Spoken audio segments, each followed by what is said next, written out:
A Fox News alert, and the man behind the infamous and now discredited Benghazi talking points getting grilled on Capitol Hill. Good morning to you. I'm John Scott. Hi, everybody. I'm Jenna Lee, the former deputy director of the CIA, defending his action in the days after the deadly terror attack on our diplomatic mission in Libya, the one that killed 4 Americans, including U.S. Ambassador Chris Stevens. Well, now Mike Morell is denying allegations that he or the agency so-called cooked the books on the attack and covered it up in some way. Those have been the allegations, as you have heard. He says they're not true. He also rejects claims that political pressure to protect the president and then Secretary of State Hillary Clinton forced him to edit talking points on the attack. He was just a little bit more specific about who did that moments ago. There was some editing apparently done by one analyst that may have led to some confusion. One of the things that has been focused on in this hearing this morning has been deleted references to al-Qaeda. Let's take a listen if you missed that part. Yes, sir. You know, were they demonstrating RPGs, mortars, heavy machine guns? Is that what they were demonstrating? Sir, they don't remember exactly why they changed attacks to demonstrations, but one of the things... But your analyst, the one that you're giving so much credence to, originally had attack and originally had al-Qaeda. Yes. But one of the reasons her talking points.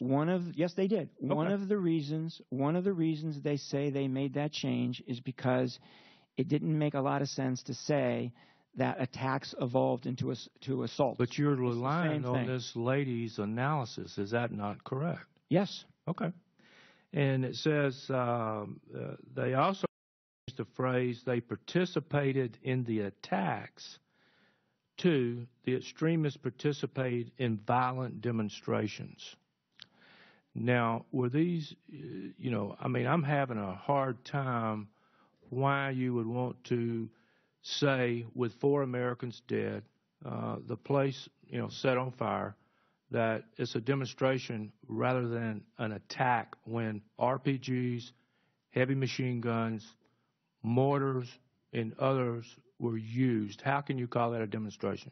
So, sir, the change that you just mentioned from attacks to demonstrations was a change that was actually made before the senior analyst sent the talking points to the Office of Congressional Affairs. It was a change that was recommended by the operations officers who she was coordinating with, and she was okay with that change. So, but my point is, you're not counting on the analyst and what she analyzed. You were counting on what other people said was wrong. Not on that third change, sir. She made that change before she sent it to the Office of Congressional Affairs, as my written testimony makes clear. So it was her. So she thought they needed to change it, not somebody else. She figured she agreed with the change. Okay.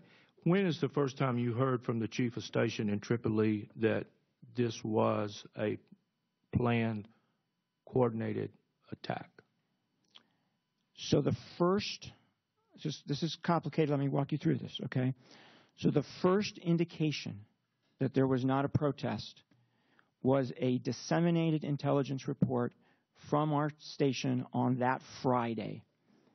And what that report said is that our officers who went from Benghazi base to try to rescue the State Department colleagues did not see a protest when they arrived. That was the first indication.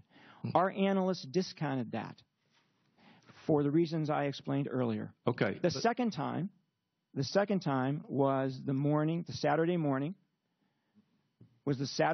in which the chief of station sent an email with a very short reference to, I don't think there was a protest. Let me give you 2 reasons why. And then the third time was on Sunday morning when he sent a much more detailed note explaining why he thought that. 2 points. One, the information that you said the analyst had was a news report.